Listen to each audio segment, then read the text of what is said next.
கட்டிடம் ஒரு திருச்சபையாகுமா?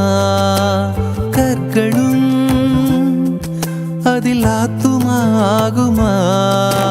கட்டிடம் ஒரு திருச்சபையாகுமா? கற்களும் அதில் ஆத்துமாகுமா?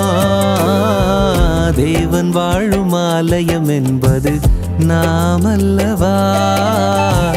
நம்மில் வாசம் செய்வது அவரின் ஆவி அல்லவா? இந்த மலையிலும் அல்ல அந்த மலையிலும்